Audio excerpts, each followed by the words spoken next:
going live.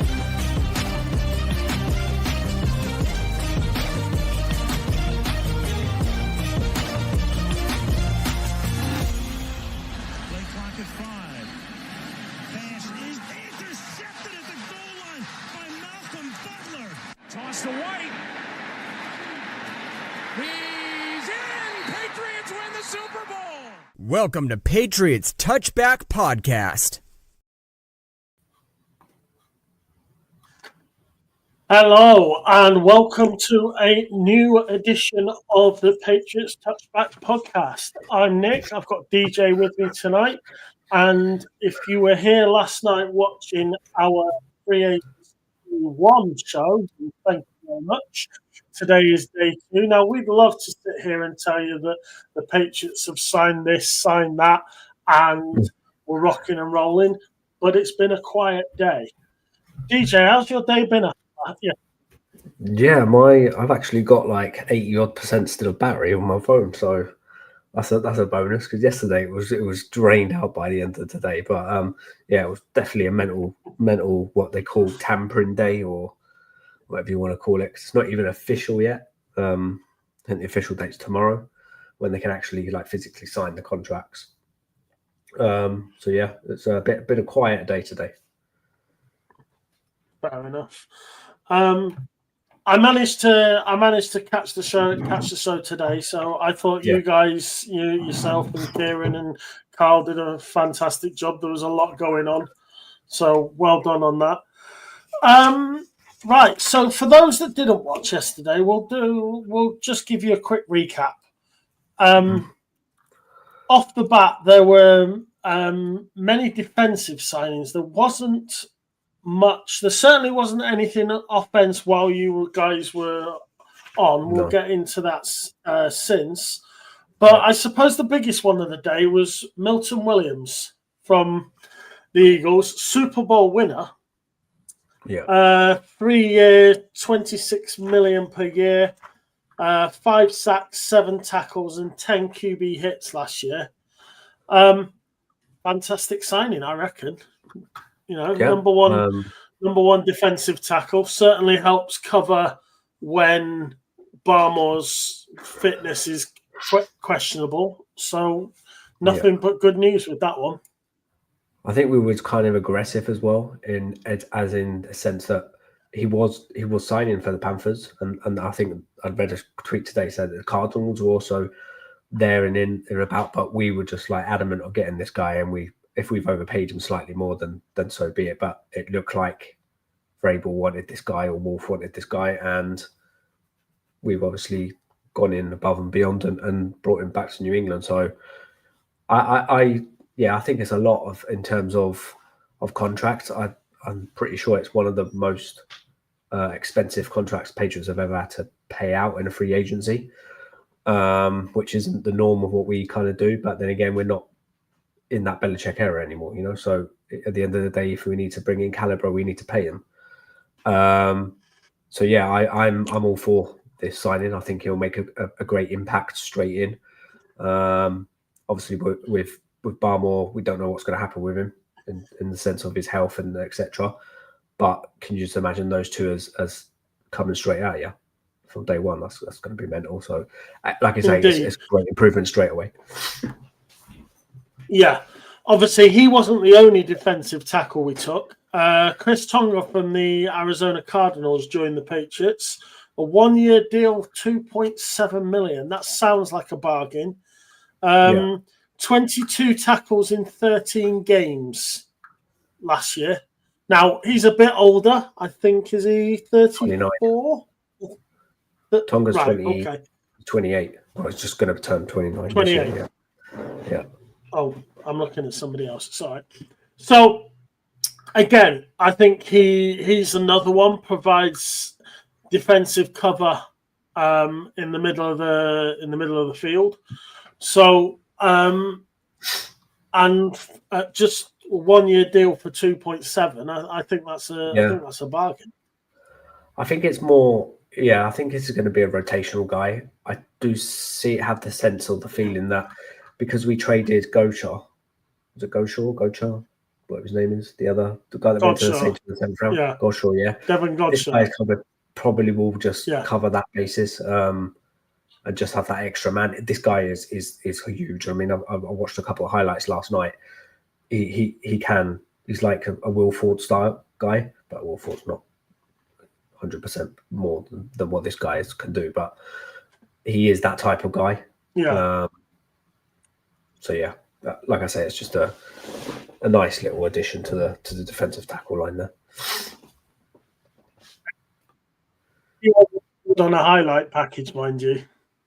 Huh? Anybody looks, even Matt Jones looks good on a highlight package. Be careful watching a highlight this video was package. good. Oh. Right, while we're on Josh Dobbs, experienced QB. Yes, 2-year deal for $8 million in total. Now, bearing in mind, Jacoby Brissett last year cost us $8 million for 1 year. Josh Dobbs is costing us that for 2. So he comes in, obviously back up to Drake May,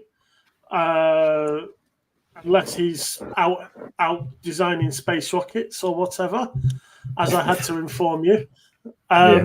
Again, for those that didn't watch yesterday, DJ was all over this thing about why is this guy being called an astronaut? Why is this? Why is this? So when I heard the podcast this morning, I was texting him and I said, that's because he has a space engineering degree. And he's like, oh, right, okay, I look a fool. I was like, yes, you do. That's not right, man. So are we happy with that? Are you happy with that? Yeah. I mean, Joe Flacco was on the market. Yeah, I mean, I wouldn't consider him as a mentor piece. I would have probably thought Flacco would have been the more mentor person, being given his age and his experience that he's had in the game. Joshua, to me, is just someone that, like I said before, he just floats around in the NFL, goes from team to team as a backup, but he's never a very solid starter. It all depends on how training camp pans out, and if we still keep Milton, I reckon it might be between a battle between Milton and Dobbs to see who's the better QB of having the backup position there.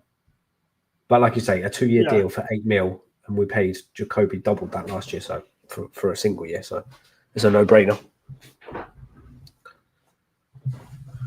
So you reckon that's a down-to-earth signing?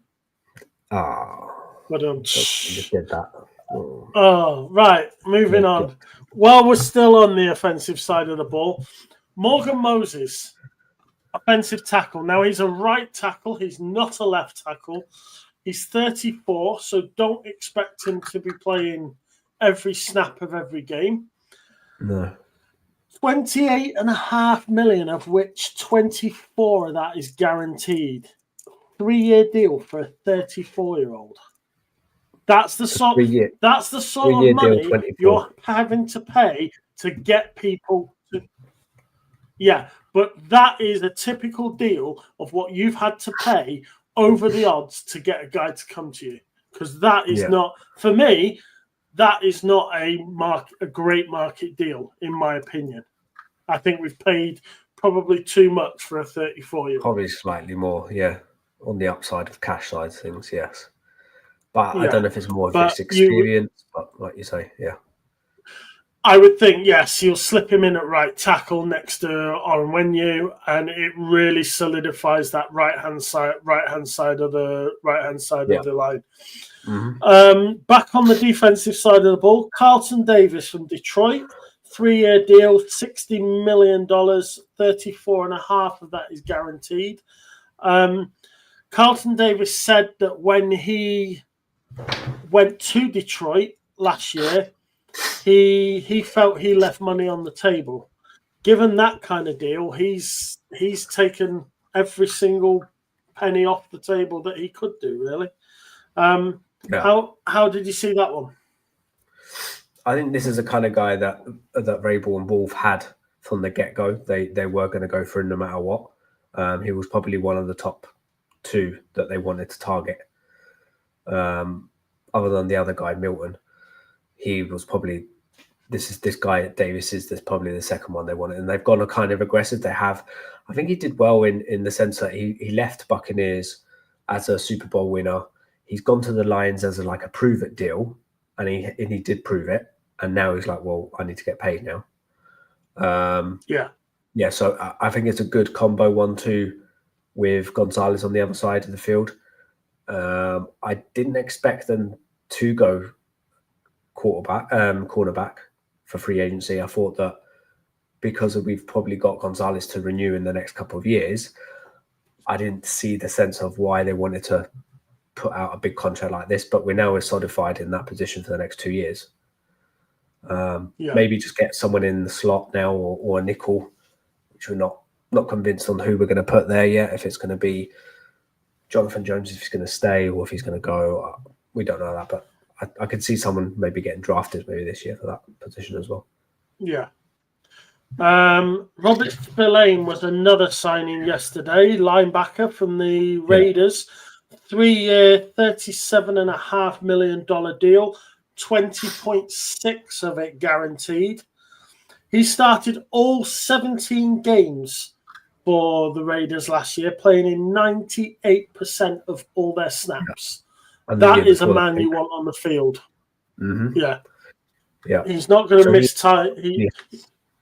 He's got connections with Vrabel back in 2018, 2019. Yeah. He then left them, went to the Steelers. Didn't really work out too much for him, but then when he hit the Raiders with Josh McDaniels, I believe he was there with him as well. He then, like you say, I think he's played every single game, and it's between 98 to 95% of the snaps or reps he's getting in the game as well. So he ain't missing much. Yeah. And this guy can hit, tackle. He's a powerhouse tackle guy. Yeah. So, the last signing we had on defense was Harold Landry. It was no secret that he was coming to us. He was a free agent, having left the Titans. Played under Vrabel at Tennessee. 3-year deal for $26 million guaranteed, and a former Boston College attendee. How are you feeling about Harold Landry? Yeah, I think, given his previous experience with Vrabel, I did feel that the money on this was a bit higher than I would have expected to pay for him. But like I said yesterday, I think this is the kind of guy that you get in just for your locker room appearance, the experience that he's got for that middle linebacker core, and he's a Vrabel type of guy. So I think it's more of the personnel that you're bringing in, not from what he can do ability-wise on the field as well. Yeah. Fair enough. Right, let's move to the one signing we made after you guys went off air. Yeah. A wide receiver, Matt Collins from the Bills. 2-year deal, $8.4 million. In 2022, his stats were 94 targets, 57 catches for 690 yards. Now, you may ask why I bring up his 2022 stats. They were for the Los Angeles Raiders, and his head coach was Josh McDaniels, who is now our current Raiders. Yeah, OC. he does have the... So Matt Collins has experience under Josh's guidance. Yeah. He's got decent stats. He's not costing us an arm and a leg, and he still allows us to go and get 2 quality receivers in the draft, hopefully. Yeah, I don't get this one. You don't get it? No, I think I don't. The problem we've got is that we've got very, very poor wide receiver depth. You cannot solve this guy is maybe a signing that he will do a job for you now. Yeah. But you can't solve every problem in free agency and the draft in 1 year. It takes time. Yeah. Some of these players, Dobbs,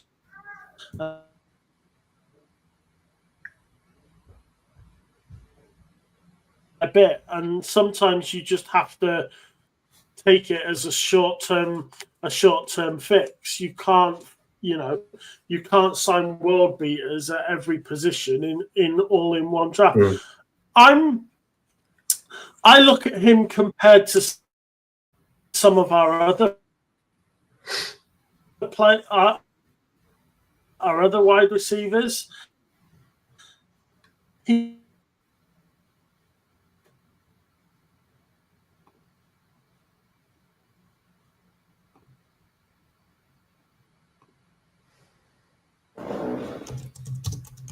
That gives us some interesting.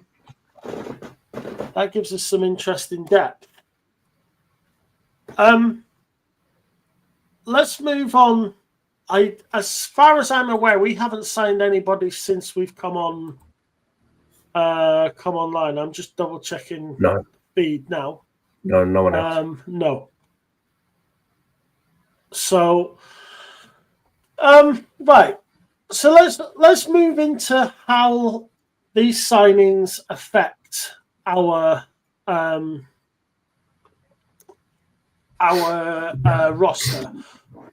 Yeah, we now have 3 QBs: May at 1, Milton and Dobbs 2 and 3, or 3 and 2, however you choose to see it. If Joe Milton leaves and we get a decent return for him, I would think a 5th maybe. You might decide to draft a young QB late in the draft this year, but I think those 3 quarterbacks, if Milton stays, I think that's enough for us at the moment. Running back, we need 2 this draft. In this draft, we need 2 running backs to help play alongside Stevenson. So I think you've got to expect the fact that we have 4 picks in the top 77. I think the fact that we got defensive tackles and a linebacker, I think in those first 4, you are probably looking at a tackle, 2 wide receivers, and then either a defensive end or 1 running back, and then get another running back later on in the draft. I think it depends as you get into that sort of 3rd round and onwards. It's all how the board's looking and who's left. Like I said, just touching on wide receiver, you've got Hollins, you've got Douglas. I think we need 2 more. Personally. So we'll have to. But I don't know if he's the whole deal with Ball. I don't know what's going on with that. Yeah, we were mentioning before we came on air about the fact that the quality of depth. I think that we need to understand that any improvements we can make in any position in this draft have to be considered. The fact that, Vrabel has obviously realised, as free agency started yesterday, he obviously realised that the offensive players weren't there, and he's pivoted quickly, possibly. I don't know, or this might have been his plan all along. He's gone big on the defense. I think it's safe to say we're going to go big on offense in the draft. Tight end. Where are you with tight ends? Because we've signed. Obviously, we've got Hunter Henry. We've re-signed Hooper. So I think we need 1. Would you sign it, or would you keep? I can't remember. I'd be inclined, depending on how our picks fall and depending on who's where, you might be able to get Ferguson. Yeah, Terence Ferguson could be there. Gunnar Helm could be there. He's quite a receiving. He's a receiving tight end there. So if Ferguson's there, sort of late 3rd, early 4th, that could be quite a decent one to take. So I think maybe the possibility of a tight end is there, but I wouldn't it wouldn't be high on my priority list. No. Tackle, offensive line. As we just said, I think you're looking at Moses playing right tackle, or when you playing right guard. Yeah. Hopefully Andrews is fit to play centre. That leaves you with, you need a starting left tackle, you need a starting left guard, and you need a backup centre. I don't know about Strange. I would cut. To be honest, Strange would probably be one of my backup guards. I don't think he's proved himself to be good enough, and I'd much rather have a backup centre who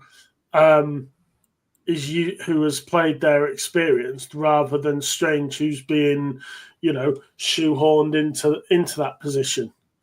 So, we've got Caden Wallace, who, as Carl said last night, he will probably be our swing tackle. He will be the guy that will step in for Moses at right tackle, or step in for whoever at left tackle.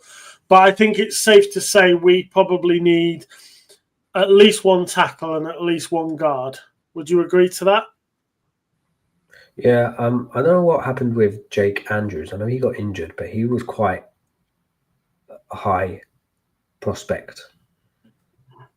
He could take that centre position if he's we needed to evaluate him because obviously he was injured last year, so he didn't get no snaps at all. But he was pretty talked very high of taking David Andrews' job, but then obviously the injured occurred, and then that didn't really happen. So I reckon we do need, depending on how David Andrews is, definitely going to need a centre.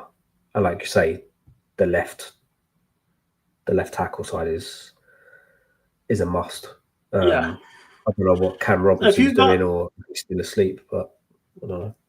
Have you got any desire to keep any of our current guards? Because the only one I would keep is Layden Robinson. So if I got my way, he's to be the only one. I think so. I would keep So as well as a rotational guy. Yeah, City So. Yeah. As Strange has been injury prone. He's in the last year of his deal. It doesn't make sense to cut him. I guess keep him as well. So Robinson and Strange maybe. So if you're really desperate, but I think if you're keeping those three, Lowe's been cut, is he? No, I'm just saying I would cut him. Yeah. Get rid. Oh, right. Okay. Right.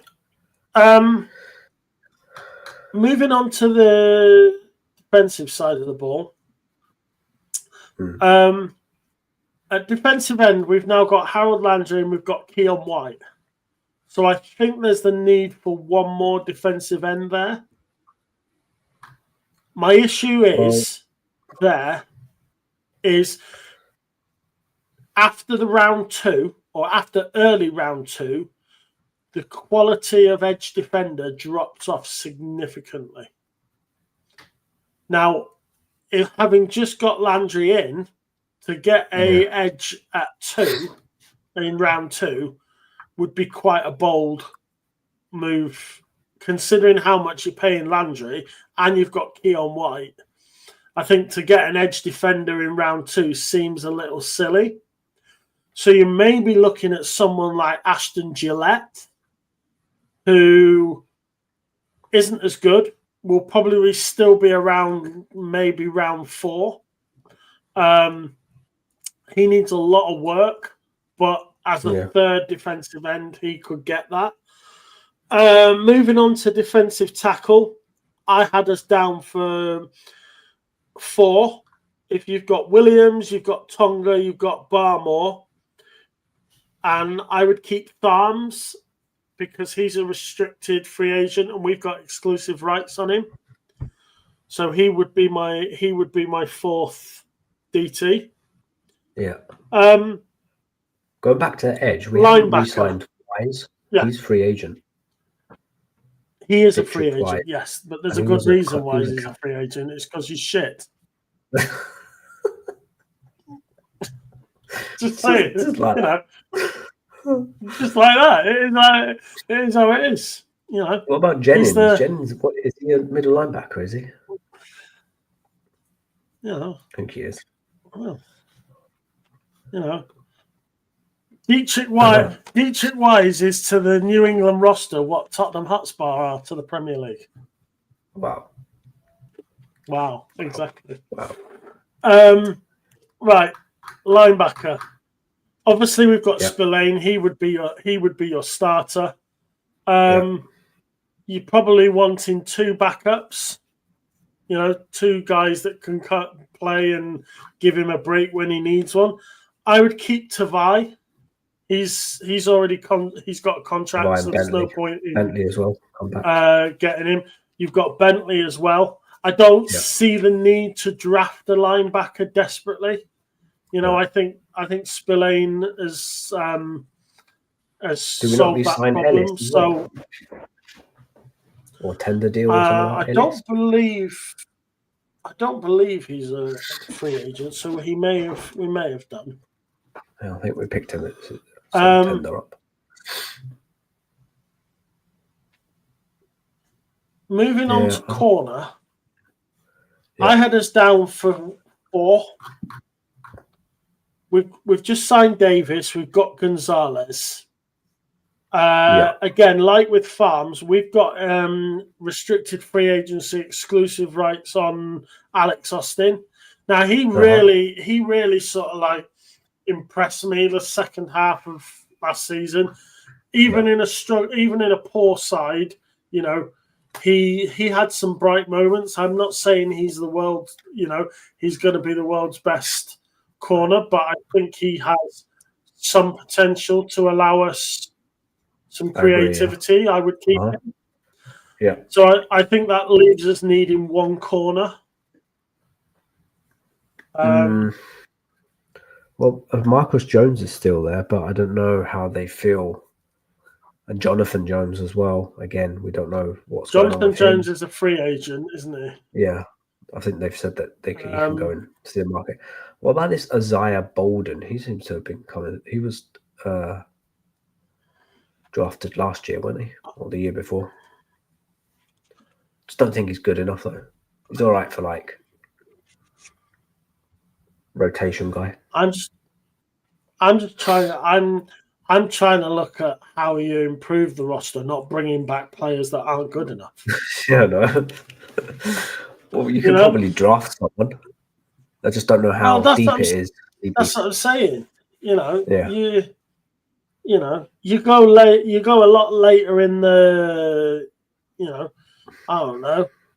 Quincy Riley, he'll be around in the 4th or 5th. He's somebody I like later on. Moving on to safety, we've got Duggar, we've got Schooler. Yeah. I think that's probably our huge need on defense now. Peppers got as well. Yeah, I know. Do you not think we could do better than Peppers? Yeah, I guess. There is depth at safety in this draft. Again, I think you have to see how the next day or two go in free agency, whether he picks up one.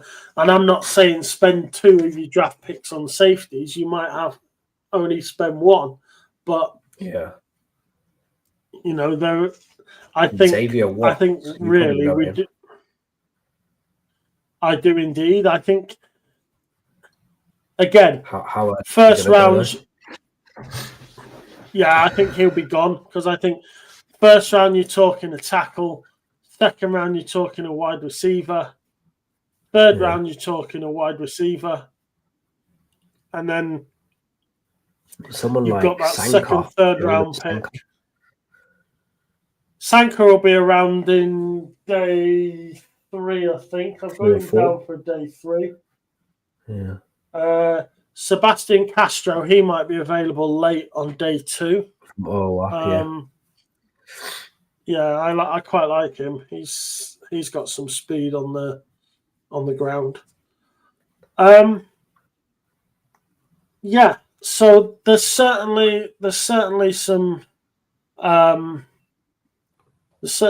moves to be made. Is there anything that's screaming out to you that the Patriots still need to do in free agency? Well, I think it's come to terms. Like, it's very hard to deal what we want, like on offense and stuff, because I think we did pay, from what I've read in some reports, we did offer some huge amount of money to Chris Golden to come, and he just rejected it, and he's ended up staying for Bucks for a bit less. So I think we supposedly offered him an extra $5 million a year, something like that. Yeah, I think we are going aggressive, but it's just they don't want to sign. And like you say, I think Vrabel's gone very heavily invested in this free agency in defense, and like you say, in the draft we might just go offense. 4 to 5 picks offense. Something I text today in the group. I didn't really I wasn't looking for a reaction from anybody. I didn't really get one. I wasn't looking for one, but I thought I'd discuss it on here. You were saying about Cooper Kupp. Yeah. And I mean, I always feel like Cooper Kupp should be a Mario character, like you know, like the Coopers that Bowser had, the little shell people. I get distracted. Obviously, the Rams have decided to get rid of him, and they're going to cut him. They're going to cut him this week. No one's trading for him. They're going to cut him before 4 p.m. tomorrow because he's got a bonus that becomes 12 million, guaranteed.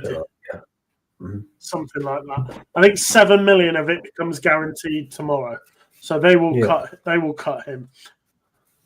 The thing that I was saying on the text was that what puts me off Cooper Kupp is they have signed Devontae Adams for 2 years, which is what they had left on the Cooper Kupp deal. The same amount. For more money, they've paid him more money a year than they could have paid Cooper Kupp. Cooper Kupp was going to cost them, I think, $20 million a year, 2 years, whereas Devontae Adams is now going to cost them $23 a year for 2 years. Surely there is something there. Why, if you were going to get Devontae Adams for more money, would you not just keep Cooper Kupp? They're the same player. There must be something. You know how, like, let's use it as an example. Look at Tomlin at the Steelers. You know, when he had his players, nobody knew that Antonio Brown was a problem when he was at the Steelers. Right. Tomlin kept that under wraps, and then Brown leaves the Steelers, and all hell breaks loose. You know, Le'Veon Bell again. It seems to be that, you know, when Tomlin gets rid of players from the Steelers, that's when it all goes to pot. I don't understand why the Rams are getting rid of Kupp for Adams when they're the same player and Adams is more expensive. There must be something to do. Cooper Kupp must have something. There must be something in that story. Yeah. Could be done. Injury prone. There's just something there that I don't like. Yeah. Les said I stood on a hill many a year ago and said I didn't want DeAndre Hopkins. I'm still of the opinion I don't want DeAndre Hopkins. I don't care whether he's played with Vrabel or not. I don't want DeAndre Hopkins. I'll climb back on my hill if I have to. I don't think he'll come. No. One more question I have for you, certainly, is looking at moving away from the Patriots still. Looking at the signings of experienced offensive line players that teams have been making in free agency. Yeah. Does that tell you something about how the teams feel about the tackles and the guards in this year's draft. Dan Moore's gone to Carolina for a massive pay deal. Yeah. Jalen Moore's gone to Kansas City. Both Tooney and Jackson have gone to Chicago on trades. Stanley stayed at Baltimore. Jackson stayed at the Rams. These are all, the guy. What about that Colts guy went to the Vikings, didn't he? Today? Tampa re-signed their guard. It seems to me that a lot of teams are keeping hold of these guys. Does that say something about the quality of the offensive line players coming out of this year's draft? Yeah, that's a question I have for you. It's a deep class, so you want to kind of obtain the guys that, the quality, yeah. You probably want to retain the guys that you already have at a cheaper. Well, at a long run, it will be cheaper, and then you don't have to then start the whole motion of the rookies starting from scratch, etc., etc. But yeah, they are getting paid, aren't they? They are deemed to be the golden piece to the squads. That's where all these massive amount of money is going to. Yeah.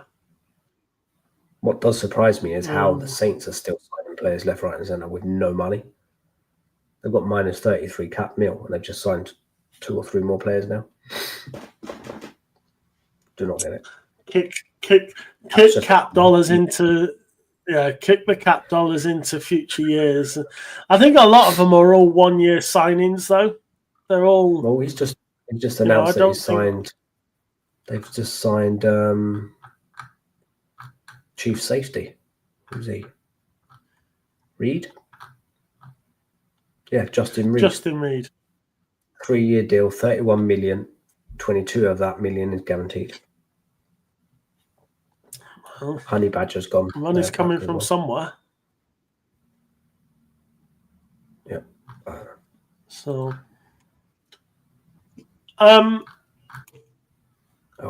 Let's get back onto the Patriots. Where else do you feel they need to go? Where would you like to see them? Because I don't know what their plans are in draft. Now, if they would have got Chris Godwin, would they have maybe gone heavy wide receiver in the draft? Probably not. But now they've got no one as in like wide receiver, which makes me think, what are we doing at 4 again? If we're going to get, there's a lot of people going out there saying, right, Hunter's declared himself as cornerback, so we've just gone and signed a massive deal for Carlton Davis. That kind of eliminates Hunter even starting. So, yeah, do we go McMillan? I just don't think they are sold on Campbell. I've said my piece. I haven't changed. I personally think we need to trade down and if Hunter's there at 4, then we can trade down. Get an extra couple picks and go down. Yeah, because what is Hunter's trade value?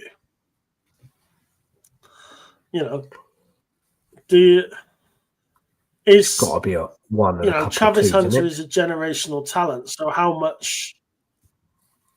I would say you're trading on stock that you haven't seen. You don't know whether he's going to be as good, but I would think, certainly multiple ones, or a 1 and multiple 2s. I don't know, but if Hunter's there at 4 and you're going to play him at wide, who? Abdul Carter.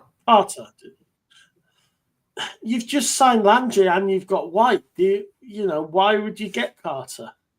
Yeah. Don't get me wrong, the guy is absolutely immense defensive end. That's what I'm. No matter who you've signed, I think you still take him because he's the best player on the board at that time. But I'm very high on the other edge, which I would like to go back down for him. I like Walker from Georgia. I prefer Walker than Carter. Jalen Walker. He's a linebacker, though. Yeah. Jalen Walker, he's a linebacker. Mm. He's a linebacker that can play defensive. He's a Micah Parsons that's not Micah Parsons. Yeah. I'd go get him. But I expect the Titans to go Carter. I expect the Browns to go Ward. Giants, if they lose out on Rodgers, I kind of expect them to go Sanders.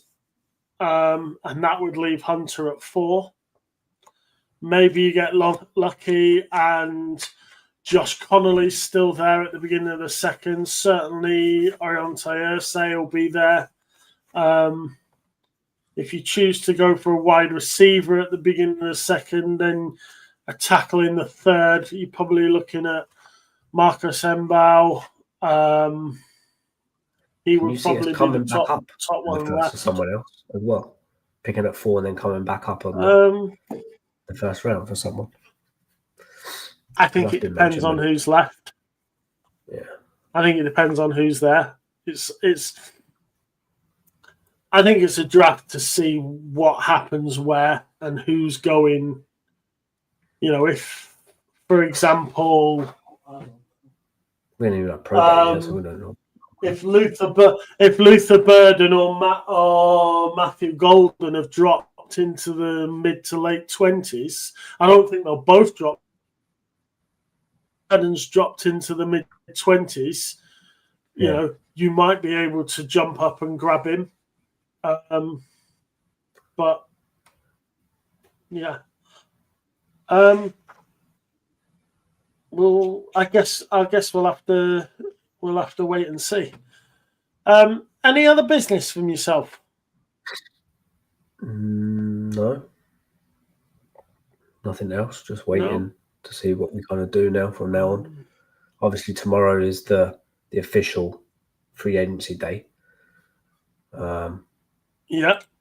Am I led to believe that we can still actually kind of like offer contracts to people and they can actually physically still accept it, even though they've like kind of accepted another deal? Yeah. You can, can't you? Because you haven't until you've signed on. Yeah, until you signed on the dotted line, Yeah. Josh McDaniels left the Colts at the altar. Remember? That's true. So Jonathan Jackson. Until you signed on the dotted line, what about that lad? It's in the second round. I think he's. I'm hearing his name quite a lot lately. Jonathan Jackson. Donovan. Donovan Jackson. He's from Ohio. Yeah, Ohio guard. State. Played. Yeah. Kicked. Ohio State. Yeah. He's a guard. He's a left guard. He kicked out to left tackle after game 5. Yeah. After Josh Simmons got injured and was out for the season, they kicked Donovan Jackson out to left tackle. He's naturally a guard, I would say.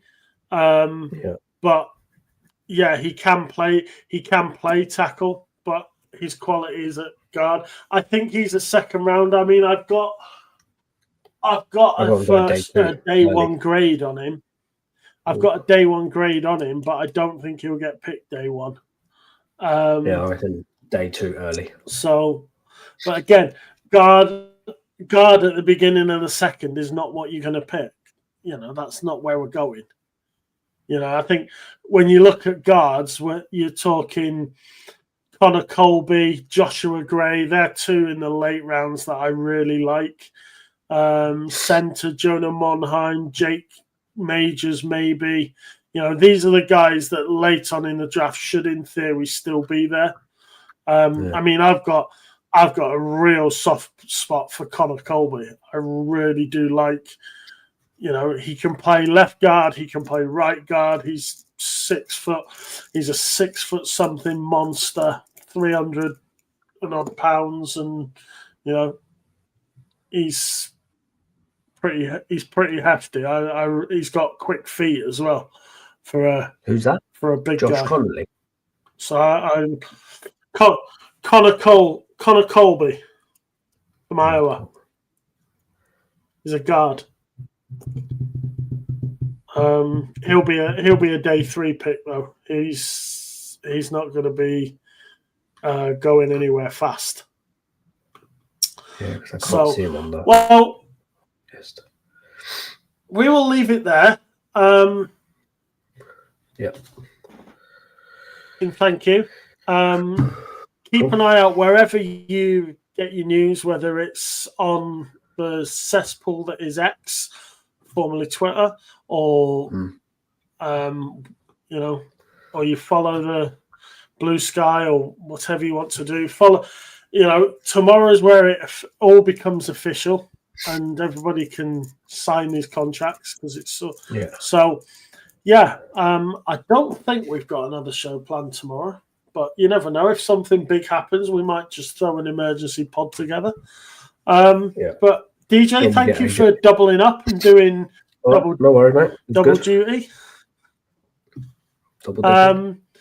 Yeah. So to everyone else, enjoy the rest of free agency. Have a good week, and we will be back next week with another show where we'll, you know, summarize free agency, what's happened, and we'll talk a bit deeper. So until then, thank you everyone, and see how you go.